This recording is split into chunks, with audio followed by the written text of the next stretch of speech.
असेल, बेंबळीचं असेल, अशा मोठ्या गावातलं बसस्थानक देखील सुसज्ज आणि चांगलं करण्याच्या बाबतीत त्यांना विनंती केली आहे आणि त्यांनी ती मान्य केली आहे. त्याबद्दल मी मनापासून त्यांचे आभार व्यक्त करतो.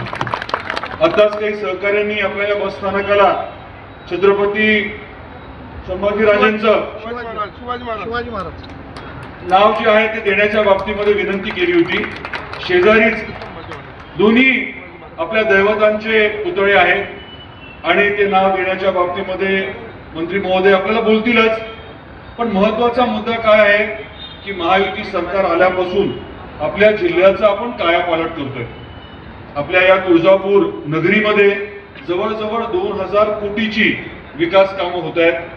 मंदिराचा कायापालट होतोय आणि या निधीच्या माध्यमातून आपण इथलं राहणीमान जे आहे ते एकदम बदलून टाकणार आहोत.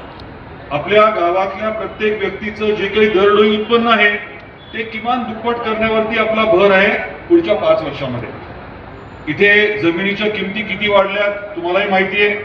3000 कोटीचा रेल्वेचा प्रकल्प चालू आहे. 2 वर्षामध्ये रेल्वे आपल्या तुळजापूरला येणार. आपल्या आई तुळजाभवानीच्या तुळजापूरला आपल्याला रेल्वेच्या आपल्या राज्याच्या नाही तर देशाच्या नकाशावरती बघायला मिळणार आहे. आणि त्याच्यामुळे पर्यटक जे येतात, भाविक जे येतात, त्यांची संख्या प्रचंड वाढणार आहे.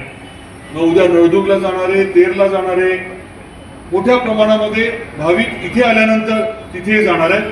अर्थकारणाला प्रचंड चालना दिली जाणार आहे आणि त्या पूर्ण प्रक्रियेमध्ये परिवहन खात्याचा आपल्या एसटीचा मोठा सहभाग राहणार आहे. त्याची मोठी गरज आपल्याला लागणार आहे. आपल्या पालकमंत्री महोदयाने आल्यानंतर लगेच आपल्याला नवीन गाड्या दिल्या. किती लोक? 40. आपल्याला 40 गाड्या आपल्या. राज्यातील महत्त्वाच्या आणि आपल्या भागातील ताज्या बातम्या पाहण्यासाठी आजच आमच्या विश्व 24 न्यूज चॅनलला यूट्यूबवर सबस्क्राईब करा आणि बेल आयकॉन प्रेस करा.